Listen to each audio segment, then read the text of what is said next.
Thank you, everyone, for helping us to keep to time. We've obviously got a lot of discussions to get through today, and we're doing fairly well so far. I would say that I had a moment of being slightly embarrassed about my male privilege as I walked through past a giant line of women outside the toilets out here.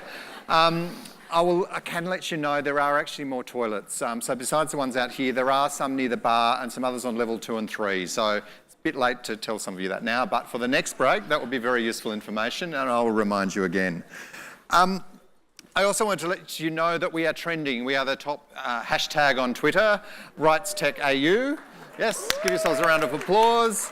But hot on our heels is Tokyo 2020. Now, I had to Google what that is. Apparently it's some sort of sporting event.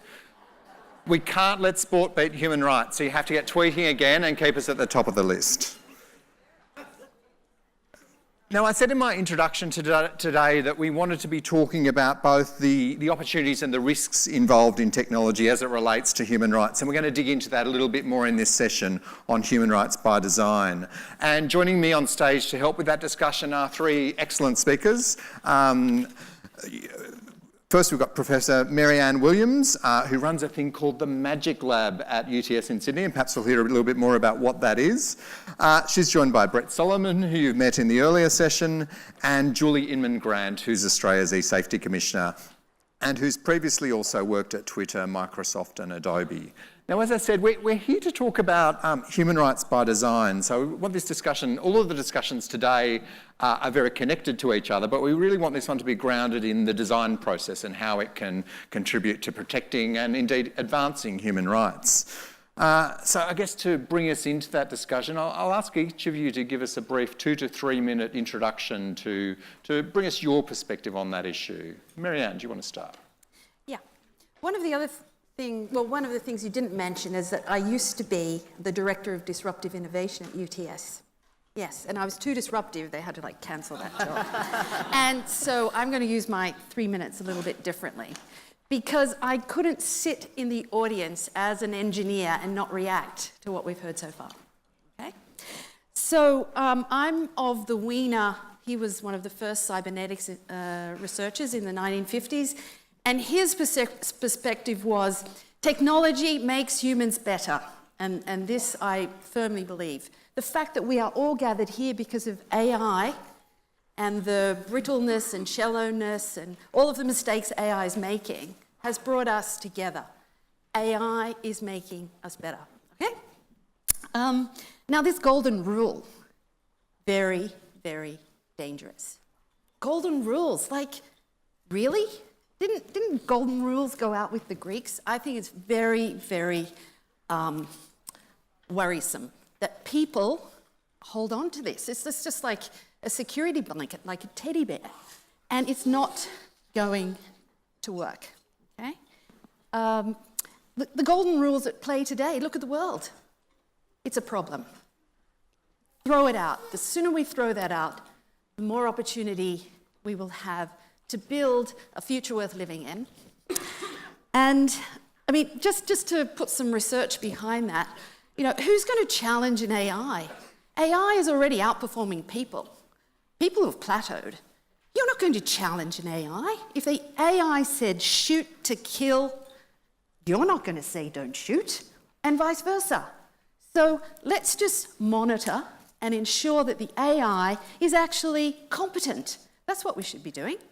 Not putting us in the loop, because putting human, with our own frail intellect and cognitive bias in the loop, what are you doing? We need to be out of the loop.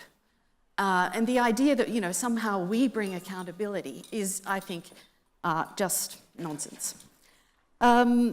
So the other thing that I feel is missing from this debate, which is really important for design, are the economic drivers. Competitive behaviour drives everything. Yes, we need laws to contain, that ambitious drive, but it is really the key thing. And at the end of the last panel, we started talking about philosophy and the trolley problem. That is just so irrelevant, mainly because it's going to be economics that drives everything. Already, car makers know, and even cars know, it's cheaper to kill than to maim. So easy to optimize.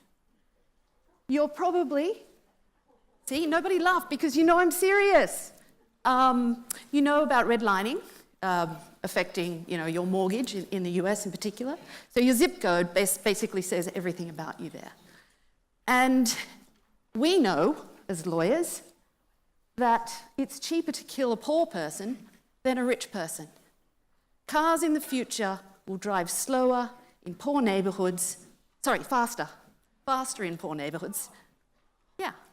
And that'll determine who lives or dies. And you'll be able to pay extra to get the car that puts you as the highest priority to keep alive. So I think I could go on, but I was going to ask if you wanted to say something provocative to set us on this course. Who was already upset why we were paying too much for our car insurance as women? As a woman, right? Yeah. Brett, do you want to give us your 2 cents to kick off the discussion? Thanks for the opportunity. So I don't agree with a lot of what you've said. And I think there's a number of eyebrows that are being raised that I'm seeing in the audience. But I do agree that technology has not been created with human rights in mind. I think to think that technology is being developed in Silicon Valley, thinking about the right to privacy, freedom of expression, opinion, association, etc., is mistaken. And we have had this kind of confidence that with the Silicon Valley kind of confidence that, it's all going to deliver a kind of utopia. There's going to be this sort of rights-respecting utopia that comes as a result of technology. And I think that the Arab Spring proved to us very clearly, as the hand of winter followed it, that technology is not going to deliver the kind of human rights utopia that we perhaps had hoped. And so that's why it's really important that we innovate with human rights by design. And it is an intentional decision. And one of the points that I disagree with you on is that this idea of human accountability that we should have at the top, that we should have a governance framework that looks at how technology is developed, that we have systems of accountability that involves both humans and machines, and that we have proper practices that enable users to be able to question, to object, to have an opportunity to get redress when decisions are made about their lives, as we know, artificial intelligence is making very, very, and will make even more significant decisions about us. And so we need to create the conditions in which rights can flourish. And that's why I think human rights by design is such an important concept, why this conference is such an important gathering, and why the inquiry over the coming 3 years is so important, because if we don't have that level of accountability from all the sectors, from governments, from companies, from civil society, and all of them working together, then we will get the sort of violations that you were talking about, where cars will drive faster through poor neighbourhoods. I mean, that is a deeply problematic concept. And so when I think about human rights by design and human rights compliance and technology delivering human rights outcomes, there's a number of policy settings as well as technology settings that I think are important. And we actually just released a report which sets out what some of those things are. I'm happy to talk about them. Essentially, they look at things like encryption. There is a wholesale attack on encryption in this country. Encryption is the absolute centre of an open internet and is required in order for us to have rights-respecting technology. And I can talk a bit more about that and about the absence, for example, of a data protection framework in this country, which is absolutely lacking given the fact that data is everything and will be increasingly as we move forward, and we don't have a framework to manage it. Julie. Right, that's a tough act to follow. Of course, we've been talking about human rights from in terms of a broad range of rights. I'm going to take a little narrower focus in terms of my lens and focus on safety, and specifically the protection of children. I tend to kill the conversation at any given barbecue when people ask me what I do. I combat child sexual exploitation, image-based abuse, which could contain upskirting, downblousing, creep shots, revenge porn. But we know from our research and from the complaints coming into our offices that children around the world, and certainly across Australia, are experiencing the same kinds of risks and harms online, negative risks and harms online, including 1 in 5 are experiencing cyberbullying. 1 in 4 have been contacted by a stranger online for grooming purposes. And 56% of young Australians have seen either hate speech or racist commentary online. And we can have a more philosophical conversation about how social media surfaces the reality of the human condition.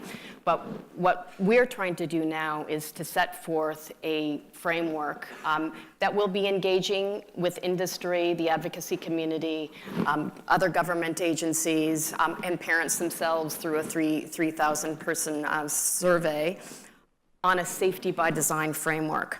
Now there'll be 4 different themes: platform responsibility, recognition and respect for user identity, user empowerment, and transparency and accountability. And a lot of the companies have transparency reports, and we're not even asking for radical transparency here, but just meaningful transparency. We don't even know at this point, with some of the user policies that are out there and processes that are out there that social media sites are employing, that they're even being effectively enforced. So we want to start through a set of principles that are non-binding but are worked on together. I think there are a lot of things that we can agree to. They need to be granular enough as to be meaningful within these broad sort of principle frameworks that I mentioned. But now is the time. User safety needs to be embedded throughout the design process. Privacy by design and security by design are well-established technology processes. We need companies to be taking proper risk management approaches and documenting these policies into the services and platforms before they go to market. We know this scenario. We've seen it many times. Something goes wrong. Facebook Live, for instance, it took a dozen live stream suicides, murders, and rapes for them to say we're going to hire 3,000 moderators to take care of that. Now, I'm not saying that that was the right response, but what I am saying is waiting till after the damage is done and retrofitting protections on after the fact is not the way that we should be doing things. Whether you're the developer in the garage and you may need more guidance, and this is the aim of the framework, to come out with resources so we can help the developer of Saraha in Saudi Arabia, who had the great idea of trying to provide an anonymous app so that workers could provide each other constructive feedback. Of course, we know when it hit Western shores that teenagers used it to anonymously bully and tell their peers to kill themselves. So what are the things that these small developers need to be thinking about before, when they don't have a large framework of people and chief security officers to help them do this? But mature companies too. So not only do mature companies really need to be embedding this into the design process, this isn't just a nice to have. It is critical when we are building platforms and services that stimulate social interaction, that we're thinking about the potential damages that can be done and we're mitigating against those. I'll leave it there. So that's a great introduction to, I guess, safety by design. I want to sort of extend from that into the broader discussion about human rights by design from, I guess, your different perspectives. Marianne, what does that really mean, that sort of human rights by design approach, when you're actually in your magic lab building something? Well, it sort of frames the way that you build systems. So Kathy earlier today, she said, let's make it easy for people to do the right thing and difficult to make them do the wrong thing. Now, what's right or wrong is someone's choosing. People who are designing the system are choosing. And so what are their drivers and what frameworks do they use? In the Magic Lab, we are very focused on having beneficial AI and reducing the risk of things going wrong and maximising the benefit. So, everything can be optimised, right? And we work with companies like CBA in their innovation lab in social robotics. And the first thing we do is try to uncover insights around value. What is valuable to the business? What is valuable to the users and the customers? And in that work, privacy, safety and security when it comes to robots are the top 3 things. And the reason for privacy is obvious. Robots are electronic spies. They're surveillance machines designed to collect data in a way that people are unaware. Safety is a real issue because they're physical and they're quite dangerous to be around. So there are problems around physical and also psychological well-being. And that turns out to be very important for both the business and the customers. And then the third one is security, where robots can be hacked. Robots today are typically networked and on the internet because they use Google services to translate what they're hearing into actual, words. And they can be sort of hacked. Information can be stolen or worse, modified. The robot can be controlled remotely to open doors and to actually perform physical tasks. So there are a lot of vulnerabilities there. And I think one of the things I loved about Alan Finkel's talk today was the focus on trust, because I think that is the fundamental thing. And it's the thing that is causing us stress today in terms of AI, because there's a shift in power. And by the way, we agree on the accountability. It's how we get it. It's all about the implementation. What I was arguing is the idea of putting humans in the loop is like a really bad idea, okay? So... Can I ask what the alternative is? Well, performance. Let's measure performance. Already we have AI that can find melanoma much better than a doctor who's been trained for 10 years and has 10 years experience. And that doctor, even if he was trained for 50 years, he's not going to get better. He's not going to be competitive. And AI is just continuing to get better with every new generation of technique. So, the idea of putting a person, in a decision loop slows the technology down, actually creates flaws, and can lead to much more serious mistakes. And that goes all the way to killer robots. If you want a precision kill of the right person, and apparently that's okay. People can decide if somebody dies, but an AI can't, even though it's much more targeted. I want to make sure we don't sort of get too stuck in the ethics of AI discussion, but I am interested in the design perspective on this. So are there ways that we can design AI that make that sort of accountability and monitoring more easy? Because I've heard people say, look, it's just too late, like the algorithms are developed to the point that we can't actually apply accountability frameworks over the top now. But are there design approaches we can apply that will make it easy for us to do that, particularly as technology continues to develop over time? I think we actually have a lot of time. We don't have to rush into this. And we don't have to accept that AI is the way it is today, in the sense of being, overtly, greedy, discriminatory, etc. I mean, the world works on discrimination. And all of our law is really around the kinds of discrimination that people can perform, right? And it's a lot on visual, colour of skin, sex, etc. Recently, I think it was Facebook, was able to build an algorithm that could determine gender. Sexual orientation. Whoops. And so, we can't do that. We can't pick gay people, really, unless they're signalling to us to, make it obvious. And technology can do that. But they can, these algorithms know a lot more, and we don't really understand what it is. So it's more about our lack of realising that discrimination is necessary. How would the world work without it? Dynamic pricing seems to be okay. Surge pricing in Uber, etc. So that's discriminating, like everything is discriminating. So I think we need to think about discrimination completely differently. And I consider... think you do. I mean, to be fair, I think that, discrimination in society is not something that we necessarily want to replicate, or certainly I don't want to replicate. I would like to have human rights-based decisions that are entered into the algorithm to make decisions that support equality and justice and equity. That's a bias. Well, Yeah. I wouldn't say Brett, It is. in your opening, you talked yeah. about the policy environment that we need in order to deliver some of these objectives, I guess. Do you want to just talk through a little bit more what that might mean? Like, what are some of the elements of the policy environment that we need to be actively thinking about? Because I do think that it helps to address this question as well. I mentioned the issue of encryption.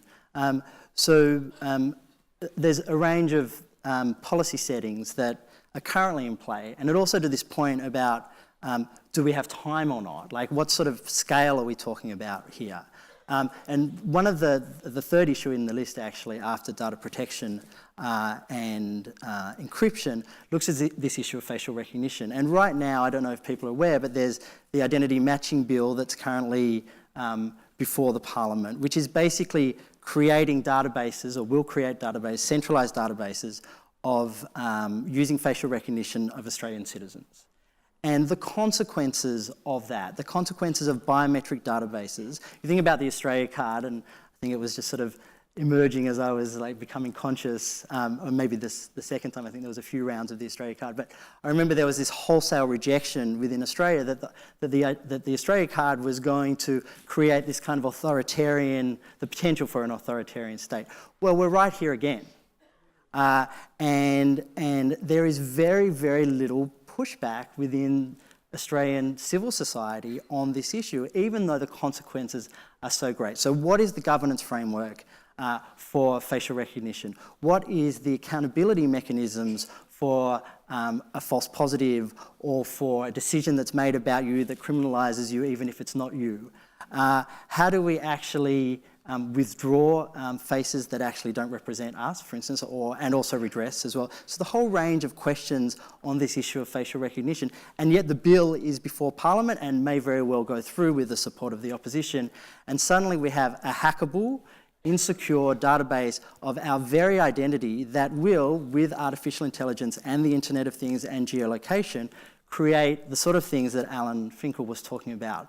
So it's absolutely essential that we do have these sorts of discussions, and that the policy settings that create the kind of human rights frameworks that will implement and be realised by people, not just this generation, but for generations into the future. I think this is a post-World War II moment where the settings are being created. And so the hashtag that I was thinking about for the biometric stuff is #everythingforever.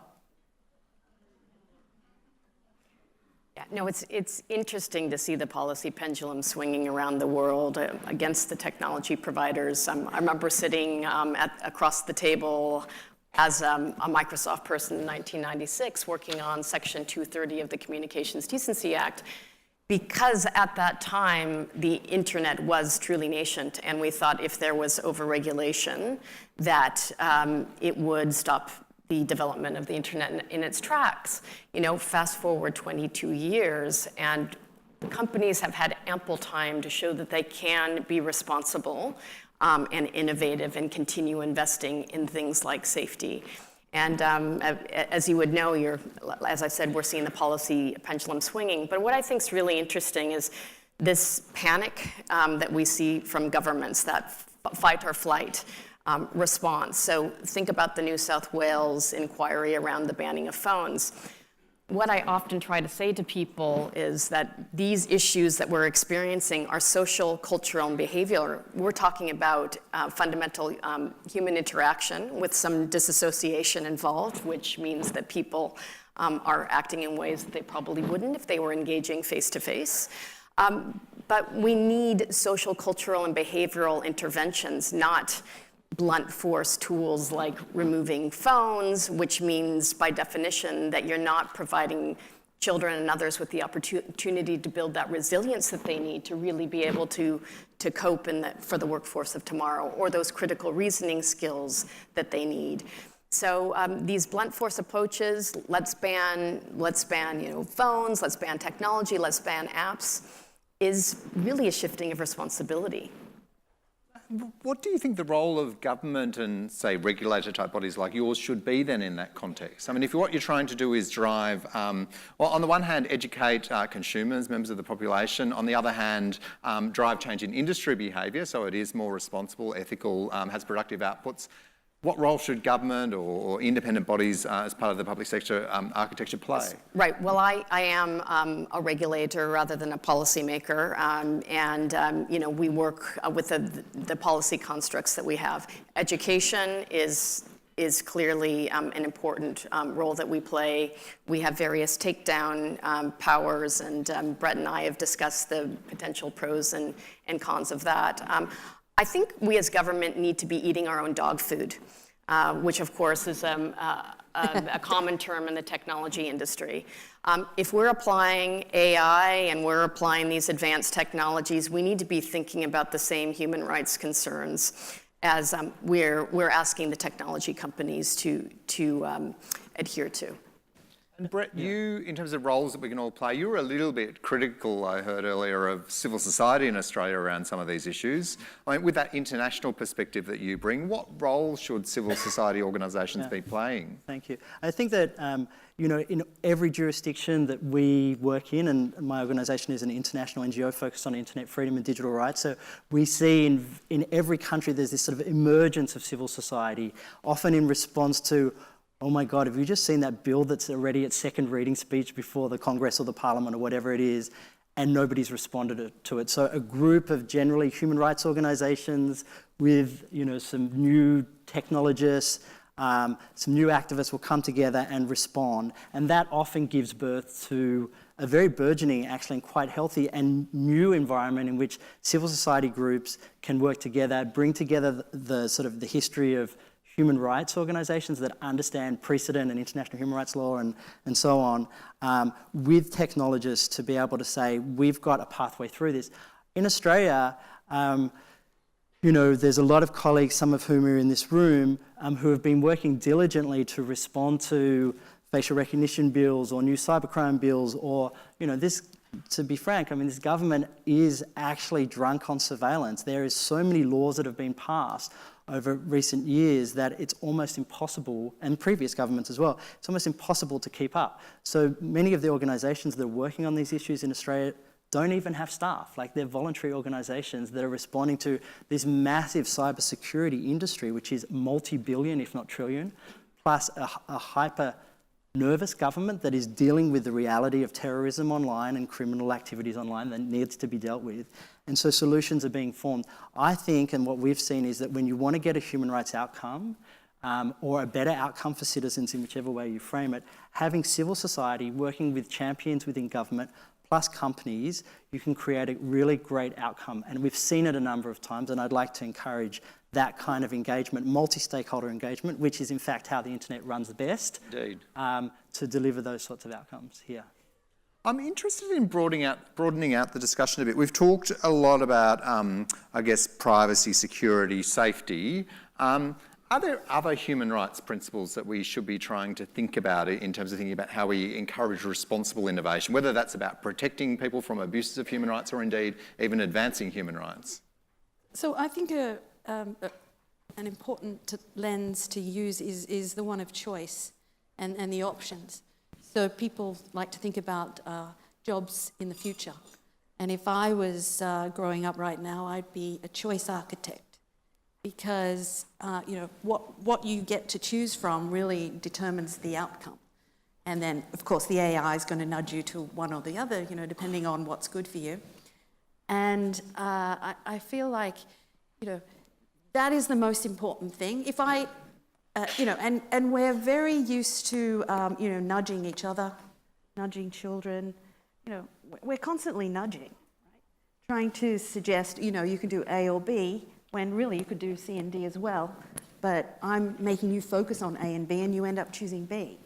And this is framing and changing everything. And it's this fundamental thing that we need to understand better and have better sort of, laws and mechanisms, including sort of the competitive ones, that ensure that everyone has enough choice such that their human rights aren't being undermined. Is there a risk we're going the other way, though, that AI, in fact, constrains choice, that we're presented with less options because of the highly personalised That's exactly my nature? point. It's not about your ability to choose between A and B. It's what am I choosing from? Who's creating the options for me? Okay? And it's the options. And this is sort of what was underlying my, slightly facetious remarks about discrimination. Because, somehow it doesn't really, if your position, your socioeconomic opportunities really determine your choices and how you sort of move through life. And if we can allow people who typically would have less choice, more choice, or better choice, then I think that's a good outcome for human rights. Yeah, just on this issue of what rights are being affected and also your issue of choice, I think one of the things that's really important in Australia looking forward and hopefully encouraging the inquiry to look into is this issue of connectivity. Because we need to acknowledge that not all Australians are connected equally, and particularly Indigenous communities and rural communities have got this like last mile or first mile, as I like to call it, which has not been enabled, which means that you don't have the kind of, I know in the cities we complain a lot, it's like, well, it's not fast enough, it's expensive, etc., but like it's much, much worse. So when we think about choice, a lot of people actually don't even have the choice, and I'm thinking particularly about Aboriginal Australia and the importance of ensuring that those communities are connected, because this panel is actually about innovation and entrepreneurship as well. It's like innovation and design and human rights by design. And I think there is so much innovation and entrepreneurship to happen at the fringes of the open internet. And that's in rural Australia and in Indigenous Australia. And if we don't actually invest in that, then we're going to, the whole nation suffers. But more broadly, if you don't have connectivity, and connectivity is your entry point to everything, it's not just about your right to freedom of expression or opinion or association anymore, or privacy. It's about water, education, healthcare, every basic social services, your identity, your very identity. And so we need to make sure that everybody is equally connected, and that will deliver the kind of rights, and that comes from policy settings and also investments from companies and the pushing and engagement of community organisations and civil society. As an extension of that, I'm just concerned about the exacerbation of the disparities that already exist, that the platforms unwittingly promote. So when I joined Twitter in 2014, of course, I was empowered by the whole mission of the organization to provide freedom of expression, democratize voices, speak truth to power. But what I saw happening on the inside, where they were making incremental changes to safety, but it was becoming a toxic environment. So it was undermining those very vulnerable voices that were supposed to be singing on Twitter. And it was effectively silencing some of those voices. And to their credit, since 2017, I believe there have been 30 new policies and process and safety improvements that Twitter has made over time. But that's the problem here. If we don't push, if we don't encourage some accountability, and we can do it with the companies, they won't continue investing and innovating for safety. It is a cost, and we have to remember that these are businesses. But I think we have reached a tipping point here. As I think Katzenberg says, technology is neither good nor bad, nor is it neutral. So we need to be pushing towards the forces of good, I think. So does that mean you're a skeptic about, I guess, the sort of argument that Marianne was putting at the beginning about just looking to the market forces? So do you think the market forces will get us there, or do we need other forces pushing tech companies to do this? To a certain degree, people will walk with their feet if a toxic online environment is created, or user trust is violated, as we've seen with Facebook and others. But no, I think there needs to be more. They've had a good 20 years. To make a difference. And, like I said, even if you look at the various transparency reports, each of those companies choose what transparency means, but they aren't meaning statistics or numbers that give you a realistic baseline about how safe the platform is. or that baseline to help us measure going forward how they're improving. Your view, Marianne? Did I verbal you in that question? No. It's about risk, but it's about trust, but it's also about risk. And for a lot of these services, the risks aren't up front. Somehow privacy is there, but it's sort of obfuscated as well. These companies are aware of the risks, and mainly because they do use it as dog food, and they see how certain behaviours can lead to poor outcomes. Occasionally, they put something out there like Tay, where they didn't test it enough, and it goes really badly. And I think so. Just identifying the risk, helping customers understand the risk, and I think this is what is very related to the human rights by design. Okay, you need to if you're really designing for human rights, then you should be understanding the risk that your product or service is creating for its users and your customer. That's what it means to be close to the customer, to understand the customer, because you want your customer to be successful and to trust you, because everybody knows in business it's much easier to keep a customer than to go out and find a new one. So I think that there are sort of things that we can play with. And ultimately, I do seriously believe these are the things that really will determine what happens in terms of the facial recognition. If I'm in rural Australia, I'm maybe happy because my face isn't in the database. Can I just add to that? I think that this point about speaking to the customer or to the user or to the citizen is absolutely central, but it's also about who you speak to as well and who's asking the questions. This is also central to human rights by design. My organisation defends and extends the digital rights of users at risk, and that user at risk piece is the centre of the internet is fine. If you're white, middle class and urban, you're okay, right? But the fringes of the open internet, the user at risk, the one whose freedom of expression, opinion or whatever it is is actually at risk of being violated, they're the one you need to talk to. So it encourage those both in government and civil society and companies to actually go to those fringes, identify the risk, not postulate it from York Street in Sydney, but actually go there, talk directly, find out what the nature of the risk is, and then build the product around that. This is actually a great segue, because we've had some really good questions coming in through Slido, some of which came in earlier in the day, and there was one I wanted to go to, which was about how we can include people in design of systems that ultimately affect them, which is kind of what you're just talking about. I guess, user testing, user research has been fundamental to good product design for a really long time, but really how easy is it to extend it when we're talking about the people at greatest risk? And do you see any examples? I might start with you, Brett. Do you see any examples of governments or businesses really genuinely doing that? Yeah, so, we've been working since 2009. My organisation started with the Iranian election and the Ahmadinejad election. I don't know if people remember the Where Is My Vote one, where people had green finger marks as a result of voting. And the election was stolen according to the population. And so decisions were being made in Palo Alto. Similarly, through the Arab Spring, decisions are being made in Menlo Park about what happens in Amman, Jordan.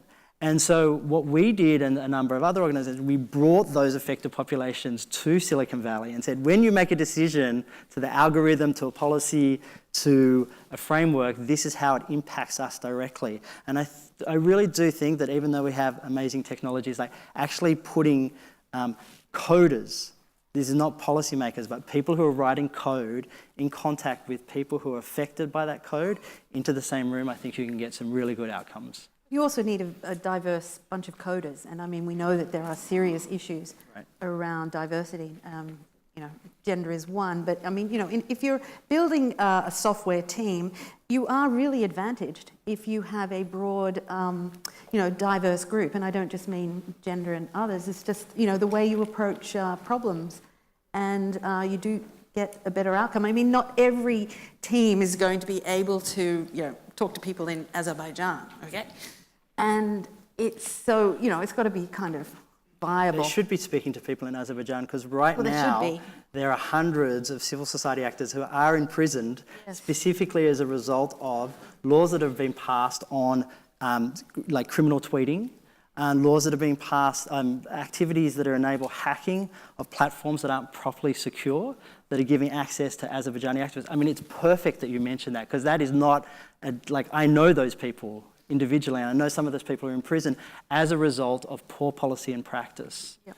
And why shouldn't we be expecting to be talking to the people in Azerbaijan? I mean, it's probably the easiest time ever to communicate across great distances, right? So are we trying hard enough to use technology to sort of apply these sort of design approaches? Well, I mean, technology can only get you so far, but I think education is really the big lever, particularly in places like this. I mean, they could be building their own apps to save themselves. I mean, I know that sounds very high-handed, but I think, it's got to be, the best result is going to be from people who understand what the problem is.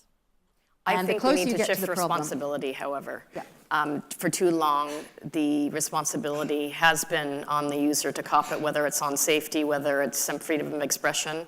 And, if the price that an Azerbaijani has to pay is that they're in jail, because within the development process aren't thinking of the different manifestations and the potential misuses of the technology. That's what we're saying. This has got to be fundamental. A basic risk management assessment as you're building a process and you're facilitating social interaction. None of this is new. Social media is not new. Online gaming platforms aren't new. And I can tell you from being inside Twitter, I was endlessly amazed at how humans can misuse technology in the creative ways they'd find to target, harass, and hurt other people. But that's why the tools need to be made to protect against that. And we need to shift the responsibility from the users for the platforms to take greater responsibility in that through this development process. How is some of this different with children, which you must spend most of your time thinking about safety risks to children, but how do you build the thinking and rights and views and experiences of children into a design process without that somehow being incredibly patronising? Well, certainly, under human rights, international human rights laws, children should be free from exploitation, violence in all of its forms in a digital environment. And so we thought really hard about this when we were thinking about what does age-appropriate design mean. Because, we saw how Messenger Kids went. Realistically speaking, most of these major companies are going to be producing platforms for a general purpose audience. But that means it's more important than ever than they're thinking about the potential misuses, and they're building the kinds of tools that vulnerable populations, including those who may live in regions of the world where there isn't freedom of speech, or children, or other vulnerable communities, have those tools and protections that are readily available to them.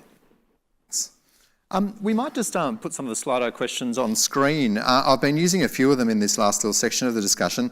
Look, there's one that I saw it go in earlier this morning. It's the most popular question. I was loath to spend the whole day talking about my health record, but it is a very design-focused question. And the question is whether it's ever ethical to create opt-out online databases of highly sensitive personal data. Who'd like to take that one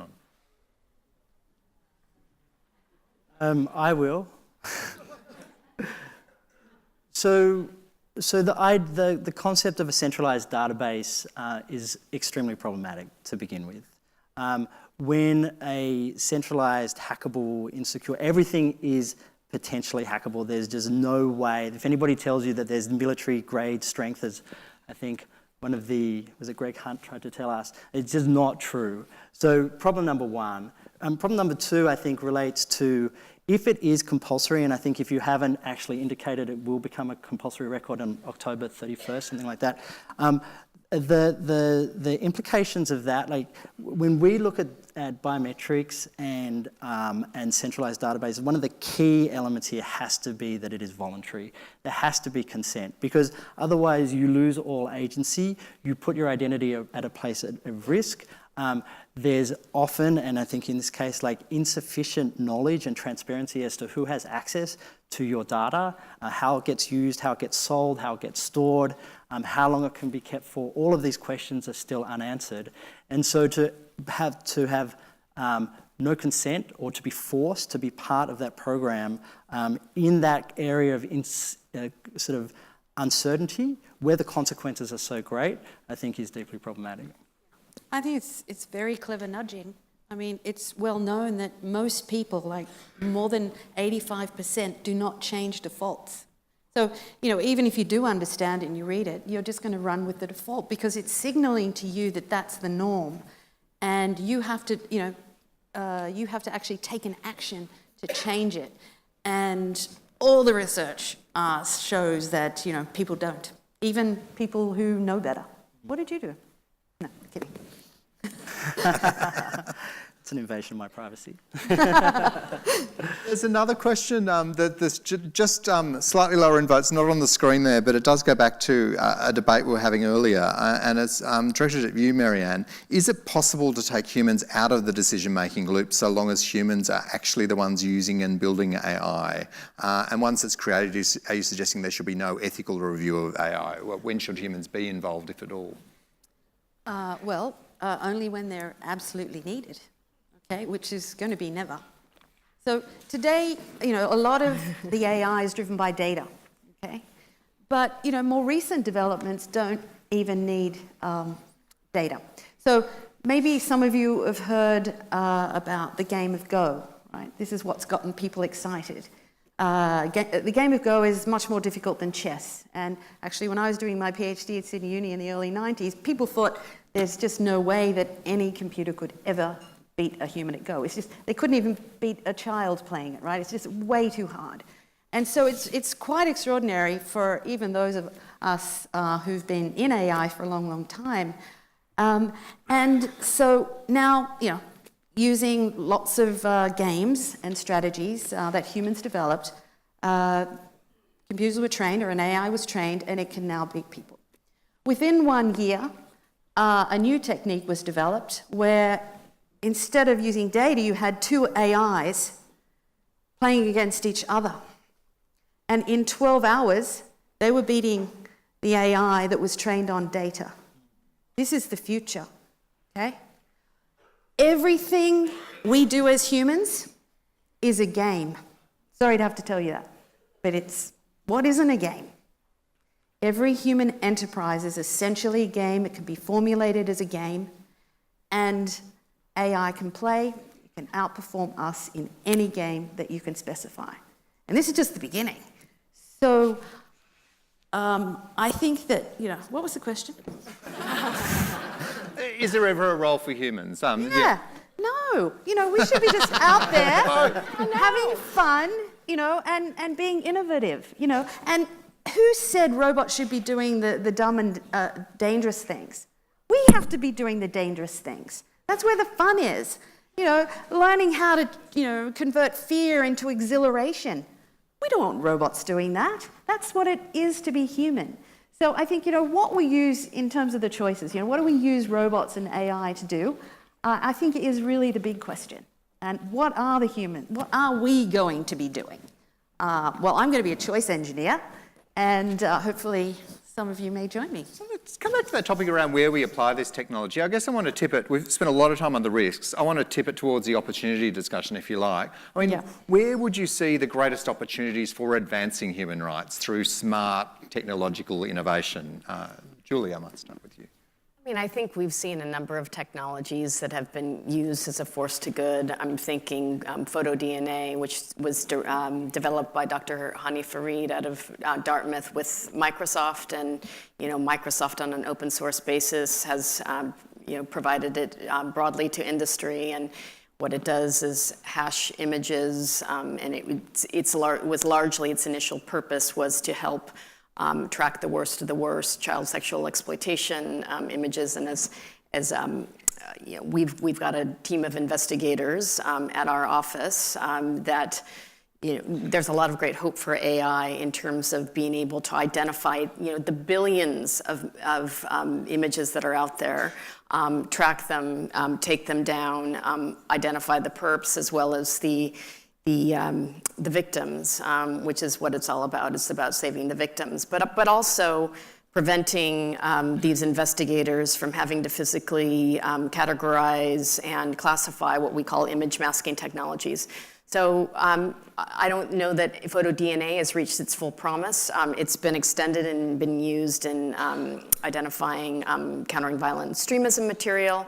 But I think it is an example of the kind of technology that can be used for good, that can be used cooperatively across companies. And let's face it, companies do compete on safety as well. We call it co-opetition. So they're cooperating in some areas, but they're competing on others. Because ultimately we should create a world where they want to have the safest platforms possible. Brett, have you got any thoughts on the opportunity side? I mean, I think the greatest shot in the arm, positive shot in the arm, is on the right to freedom of expression, Article 19, expression, opinion, and information. Like, we have 4 billion people who are now online. We have 4 billion to go, so we're halfway there. And just the consequences for rural women, for instance, in pick a country, their ability to be able to access information, to express their identity, LGBT communities all around the world similarly, like horrendous environments offline, incredibly liberating at times, environments online. There's just this ability to unlock people's capacity to communicate in a way that they would not be able to. And, we've got to thank the telcos and the technology platforms. Like, we're often hammering on Microsoft and Facebook and whatever it might be, but the reality is that these rights have been significantly enhanced despite the risks, and I would particularly focus on that Article 19 of the UDHR. There's one question in the middle of the screen at the moment. Actually, we might have just lost it, but I'll come back to it. I might ask you this, Julie. It's could the panellists comment on the difference between designing for customers and designing for citizens? I want to throw it to you, given your background working in the private sector and in government. Do you think there is any difference? Do you approach the design process in a different way if you're in the public sector versus the private sector, or should you? Well, I would say most of the companies know who their users are, the citizens, and I think they use the word users to not only mean customers, but the broader citizens that they hope to reach. And the only way I think they can reach the broader citizenry is if they have a more compelling story to tell on how they're not only promoting this broader range of human rights we've been talking about, but also protect them as well.